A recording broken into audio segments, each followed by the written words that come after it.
Look, I'm not what you'd call a philosopher. I'm a soldier.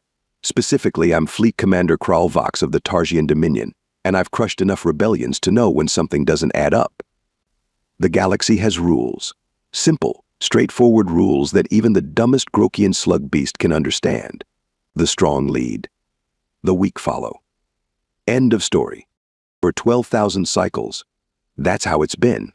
The juggernaut hives of Bellatrix claim their council seats through raw power, their exoskeletons capable of withstanding direct plasma fire. The Morkai earned their diplomatic privileges by demonstrating they could tear battleship hulls open with their bare hands. My own people, the Tarsians, we can regenerate limbs in minutes and survive in the vacuum of space for days. That's why we're respected. Every species knows where they stand in the grand hierarchy. The strength summit happens once per cycle, and everyone flexes their evolutionary advantages. New ranks are assigned, treaties are adjusted. Some climb, others fall. That's life. Then the humans showed up. When their ambassador first waddled into the grand conclave, I swear half the chamber burst into laughter. These pink, flabby creatures with their stick-like limbs and complete lack of natural armor. Pathetic. Their physical tests confirmed what we all suspected. Bottom-tier strength, minimal resistance to toxins, no regenerative abilities worth mentioning. By all measurable standards, they should have been assigned custodial duties at best. But here's the weird part. They didn't seem to care. When offered their position at the very back of the council chambers, they just nodded. No protests, no challenges. Their ambassador, Frost was her name, simply said, "The back is perfect. Thank you," with this strange little curve of her lips. That should have been our first warning sign. Most new species fight tooth and claw for recognition. They demand combat trials, showcase their strengths, or at minimum, complain bitterly about their rankings. The humans? They set up their little embassy, established trade routes, and seemed content to observe from the shadows. During military strategy sessions, their representatives would offer occasional suggestions, always prefaced with phrases like, "This might be naive, but," or "I'm just thinking out loud here," and we'd all share knowing looks because, what could these fragile creatures possibly know about warfare? Look, I've been around. I've seen civilizations rise and fall. And I know when something isn't right. When a predator acts like prey, there's usually a reason. We should have asked ourselves, who sits at the back of the room by choice? And why? The first formal diplomatic meeting with the humans was, frankly, a joke. We'd set up our intimidation hall, you know the one, with the deliberately oversized chairs for non-Tarsians, the gravity cranked up to uncomfortable levels, temperature fluctuating randomly. Standard protocol to establish dominance. And in walks their delegation, led by Ambassador Frost and her second-in-command, a male called Nakamura. Both barely reaching the shoulder height of a juvenile Tarsian. Their limbs looked like they'd snap in a stiff breeze. No claws, no visible fangs, skin as protective as wet paper. Seriously, you could practically see the fluids pumping through their translucent outer layer. Disgusting, really. "Welcome to the Galactic Conclave," Grand Marshal II's Kor rumbled, his voice deliberately amplified to rattle their fragile eardrums. "We trust your journey was tolerable?" The humans didn't even flinch. Frost just smiled, that weird mouth-stretching thing they do, and quietly replied, "Quite comfortable. Thank you for asking. We've brought some modest gifts from Earth." Modest was right. Their offerings were laughable. No weapons, no rare minerals, just some plant matter they called coffee beans and thin sheets covered in markings books, they called them. The council chamber practically vibrated with suppressed laughter. During that first week of negotiations, the pattern became clear. The humans would enter rooms last and sit farthest from the center. When powerful species like the Drekar or Volturians would posture and slam appendages on tables, the humans would nod appreciatively. When asked direct questions, they'd often defer, "We're still learning about galactic politics," or "We wouldn't presume to know better than the esteemed council." I remember one particular session on military defense treaties. The Klaxon representative was showing off, as usual, demonstrating how his species could generate bioelectric fields strong enough to short-circuit battle cruisers. And what, he sneered at Nakamura, do humans bring to defend our collective borders? Nakamura shuffled some papers, actual physical papers. Can you believe it? And softly responded, not much at present, I'm afraid. We're quite new to interstellar travel, but we're eager to learn and contribute where we can. The klaxon literally spat acid in disgust. The room erupted in raucous laughter. Even I chuckled. Such weakness, such submission. Later that cycle, during the annual strength demonstrations, things got even more embarrassing. Each species presents their most powerful warriors in combat simulations. The Juggernaut Hive sent champions who could punch through reinforced durasteel. The Morkai demonstrated their infamous sonic scream that liquefies organs. The humans sent a female called Martinez, who performed a series of coordinated movements she called martial arts. No super strength, no energy projection. Just choreographed dancing? She wasn't even breathing hard afterward.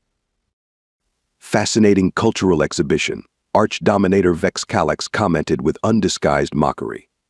Perhaps next cycle humans can entertain us with more of your performance art. Inez Martinez just bowed respectfully. We would be honored.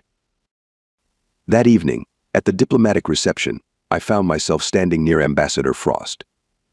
Feeling somewhat generous after several glasses of fermented Crescent nectar, I decided to offer some advice. Your people should consider genetic enhancements, I said, not unkindly. Most species undergo some modifications when joining the galactic community. You could add dermal plating, at minimum. Frost sipped her drink. That's thoughtful of you, Commander Kralvox. But we prefer to remain as we are. You realize no one respects you, right? The nectar had loosened my mandibles a bit too much. She just gave that strange little smile again. Respect can take many forms, Commander. Sometimes it's better to be underestimated. I dismissed it as the philosophy of the weak. What else could it be? Of course, the galaxy doesn't pause its problems for diplomatic niceties. 3 cycles after the humans joined our little interstellar community, the Draconid Empire decided to make their move.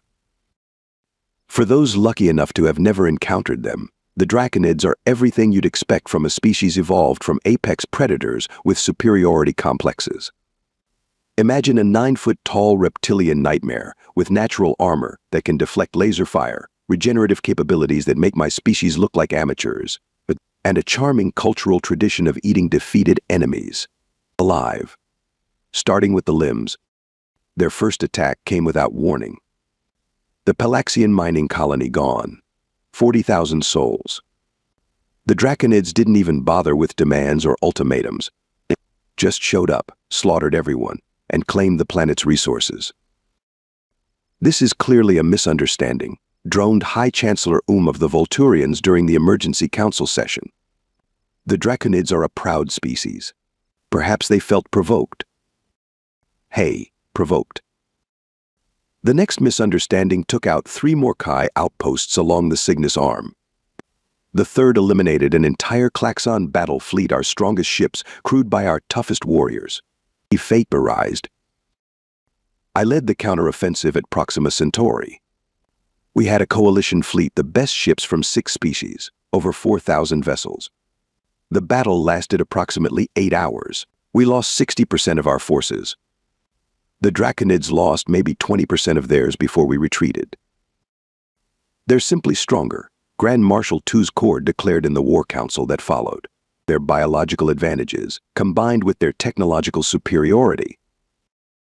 Not to mention their battle frenzy, added Arch-Dominator Vex Calyx. When wounded, they don't feel pain, they just get angrier. I noticed the human representative, Defense Attaché Blackwood, sitting quietly in the back of the chamber, taking notes on one of their primitive data tablets, not offering suggestions, not questioning our tactics, just watching. The Draconids continued their advance. The Grokian colonies fell within weeks. Then the Crescent homeworlds. The Volturians attempted to negotiate and lost 3 star systems for their trouble. They're moving sector by sector, I explained during the increasingly desperate council sessions. Systematic. Thorough. They've taken 16% of known space in just 8 months. We need new weapons, someone suggested. We need better shields, said another.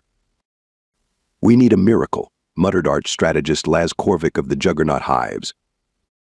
The humans remained remarkably calm throughout this apocalypse. While other species panicked, the Pelaxians, even attempting a mass exodus to uncharted space, the humans simply fortified their modest holdings and continued their regular diplomatic routines. Then came the day the Draconids hit planet HX 419, just 3 light-years from Earth. A minor colony world with maybe 1,000 human settlers. The Draconid fleet descended, as they had dozens of times before on other worlds, expecting the usual slaughter. They found the planet evacuated. Not a single human remained. Cowards, sneered Grand Marshal II's Corps when the news reached us. They fled rather than fight. I wasn't so sure. Something about it felt deliberate. The next day, we detected a small human vessel approaching the primary Draconid fleet. A diplomatic shuttle, broadcasting on open channels. "This is Ambassador Frost of Earth," came the transmission. "We request an audience with the Draconid Supreme Commander to discuss terms." The council chamber erupted. "They're surrendering already?" gasped a Volturian representative. Without even a token resistance, a Klaxon diplomat spat acid in disgust. I watched the transmission feeds, a strange feeling crawling up my spine ridges. Ambassador Frost sat calmly in her shuttle, that same placid smile on her face. "The humans are attempting to negotiate with the Draconids," announced High Chancellor They clearly hope to secure favorable terms for themselves while the rest of us fight. "Treachery," shouted someone from the back. Blackwood finally spoke up. "We simply wish to pursue a different approach," he said softly. "With the Council's permission, of course." What could we say? We were losing badly. If the humans wanted to prostrate themselves before the Draconids, perhaps buy themselves a few more cycles as servants rather than meals, who were we to stop them? "Permission granted," said II's Corps with a dismissive wave. "Though it will gain you nothing." The humans thanked us politely and continued their approach toward the Draconid fleet. No one expected to see any of them alive again. You know what's worse than watching your galactic civilization crumble? Watching it crumble while a bunch of squishy primates decide they can fix everything with talks. I mean, seriously, talks. With the Draconids. You might as well try to negotiate with a black hole. The official request came during what was supposed to be a strategic planning session. Half the council representatives hadn't even bothered to show up. What was the point? The Draconids had just obliterated the Juggernaut Hive's primary defense station, a fortress previously considered impregnable. Ambassador Frost stood up, wearing one of those colorful fabric wraps humans call suits, and cleared her throat. "Esteemed council members," she began in that soft, measured voice of hers. "The Earth Coalition formally requests permission to open direct negotiations with the Draconid Empire." The chamber fell silent. Then, predictably, erupted in laughter. "Perhaps we misheard," Grand Marshal II's Corps said between guffaws. "You want to talk to them?" Frost didn't laugh along. She didn't even blink. "We believe we may be able to reach an understanding." "The only understanding the Draconids reach," I interjected, "is which parts of you to eat first." This earned appreciative clicks and growls from around the chamber. Frost just nodded, as if I'd made a perfectly reasonable observation. "Nevertheless," she continued, "we request formal sanction to attempt diplomatic contact." Arch-Dominator Vex Calax leaned forward, his ridged spines flaring in amusement. "And what exactly do you hope to accomplish, human? Will you bore them into submission with talks about trade agreements? Perhaps offer them some of your coffee beans?" More laughter. These meetings had become increasingly bitter as our situation deteriorated. Defense Attaché Blackwood stepped forward beside Frost. We recognize the risks, he said, but we've analyzed Draconid communication patterns and believe there may be potential for dialogue. Analyzed their what? I couldn't help myself. Their communication pattern is roar, kill, eat, analysis complete. Perhaps, said Frost with that infuriating little smile, but we'd still like to try. High Chancellor waved a tentacle dismissively. Let them go. What difference does it make? If by some miracle they succeed, we all benefit. When they fail, we've lost nothing of value. The vote was unanimous, though less from hope than from complete resignation. Several representatives didn't even look up from their data screens. As the humans prepared their diplomatic vessel, I found myself following Blackwood down a corridor. This is suicide, I told him bluntly. You understand that, right? The Draconids will tear you apart for sport. He paused, those strange human eyes meeting mine. No vertical pupils, no protective membranes, just soft, vulnerable orbs. Perhaps, he said, but we've faced long odds before. Not like this, I insisted. Look, I've seen them in combat. They don't take prisoners. They don't show mercy. They're the perfect killing machines. Blackwood's expression changed slightly, something humans call a smile, though this one didn't look like Ambassador Frost's diplomatic version. Perfect killing machines, he repeated thoughtfully. Interesting perspective, Commander. As I watched their ship depart the next morning, I wondered what epitaph would be appropriate for a species that lasted less than 4 cycles in galactic society. Here lie the humans.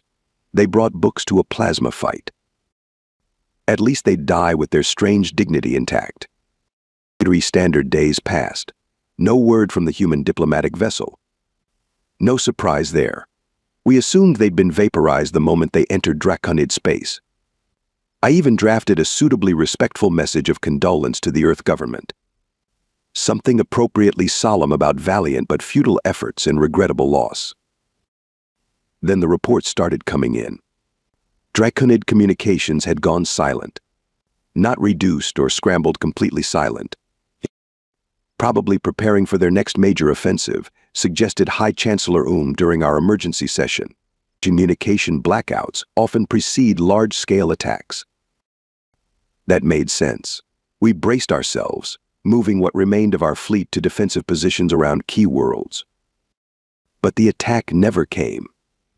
4 days of silence. 5. Then a week. Perhaps they've encountered technical difficulties, someone suggested hopefully. Perhaps they're all taking a synchronized nap, I countered. Nobody laughed. On the 8th day, a lone human ship appeared at the edge of our system. Not their diplomatic vessel, but a small scout craft. It requested immediate clearance to approach the council station. The pilot was a human female named Rivera, not a diplomat or officer, but what they called a combat medic. She carried a small data core.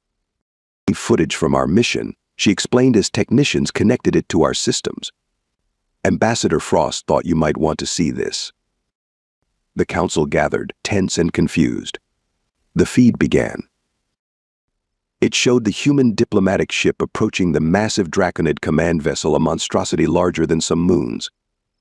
The Draconids permitted them to dock, probably amused at the prospect of fresh meat walking willingly into their maw. The camera followed Ambassador Frost, Blackwood, and a team of 6 other humans as they were escorted by towering Draconid guards through cavernous corridors. No weapons visible on the humans, no armor. Just their ridiculous suits and small breathing masks. They were led into what was clearly a throne room. The Draconid Supreme Commander, a particularly massive specimen, lounged on a raised dais, surrounded by at least 30 elite guards. So the Supreme Commander growled in passable galactic standard, "The weaklings send weaklings to beg for mercy." His guards made their barking sound that passes for laughter. Ambassador Frost stepped forward and bowed slightly.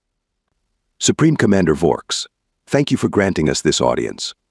We come with a proposal." "Proposal?" The massive reptilian leaned forward. "Your proposal is accepted. You will surrender all your worlds immediately, and we might let some of you live as slaves. More barking laughter from the guards. Frost smiled, that same placid smile she always wore in council meetings. Actually, we have a counteroffer. And then by all the void stars, everything changed. Blackwood tapped something on his wrist. A high-pitched sound emitted from devices the humans must have concealed on their persons. The draconids roared in pain, clutching at their auditory canals.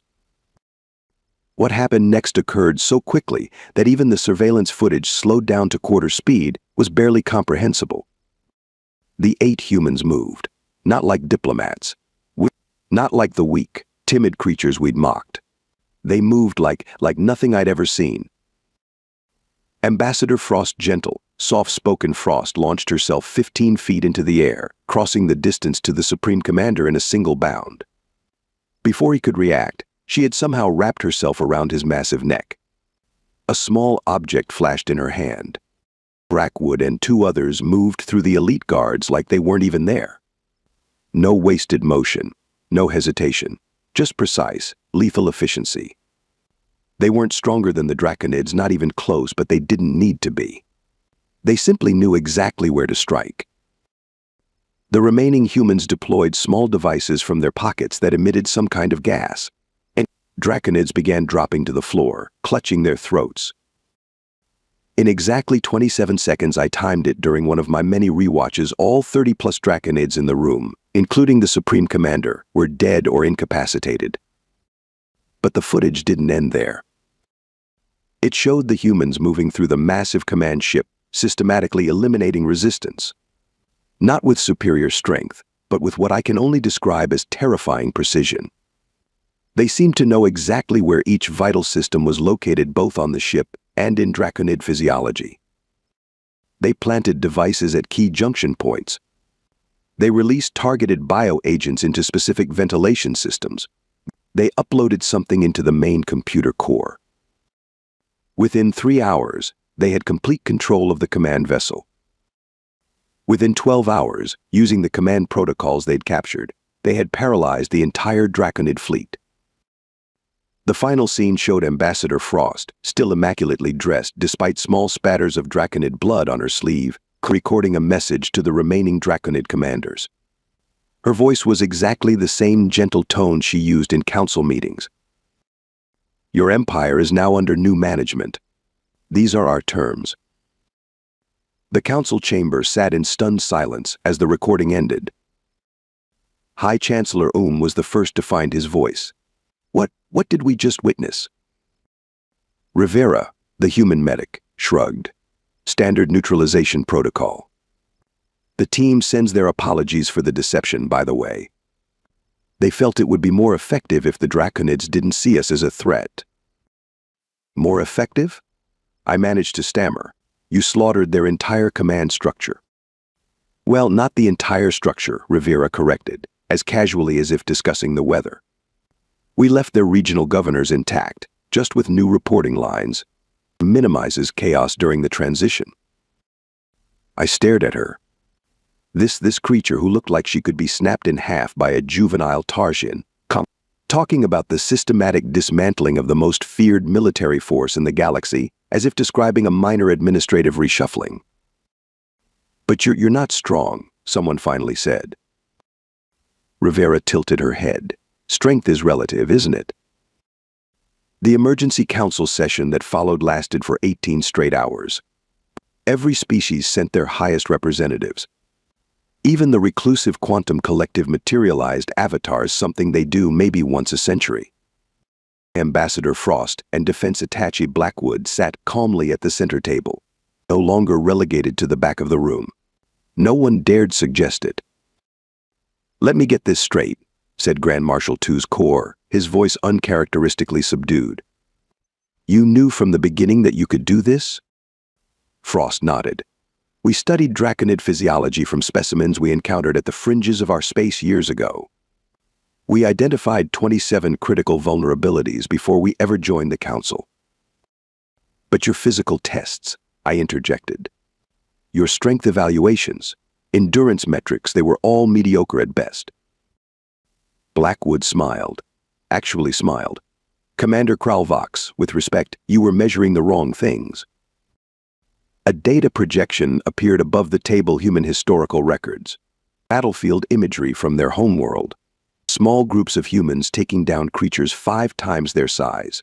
Tactical operations that seemed impossible given their physical limitations. Humans evolved as persistent predators, Frost explained. We're not the strongest, fastest, or most physically imposing species on our planet. So we became something else entirely. We became problem solvers, continued Blackwood. Strategic thinkers. We studied our prey, identified weaknesses, and developed tools to exploit them. The projection showed humans hunting massive beasts on their homeworld, not with natural weapons like claws or fangs, but with crafted implements. Working in coordinated teams, setting traps. Our ancestors could chase prey until it collapsed from exhaustion, Frost said. Not because we were faster, but because we simply wouldn't stop, ever. I felt a chill run up my spine ridges. Then why the charade? Demanded Arch-Dominator Vex Calyx. Why pretend to be weak for so long? Frost and Blackwood exchanged glances. We weren't pretending to be weak, Frost replied quietly. We were being polite. The chamber erupted in confused murmuring. Polite? High Chancellor Um's voice rose above the din. You decimated the most powerful military force in the galaxy in less than a day. Yes, said Blackwood, and we could have done the same to any of you. The silence that followed was deafening.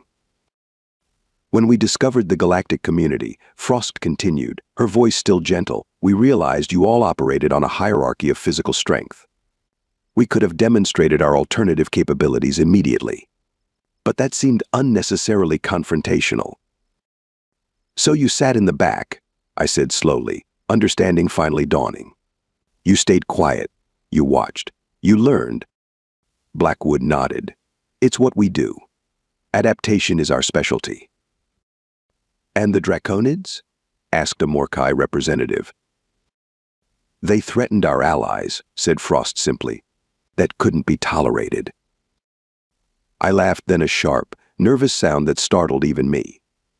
Allies? You considered us allies? We mocked you. Relegated you to the lowest status. In Frost's expression softened. Commander, where we come from, the most dangerous predators rarely announce themselves. They don't need to. The implications settled over the chamber like a heavy fog.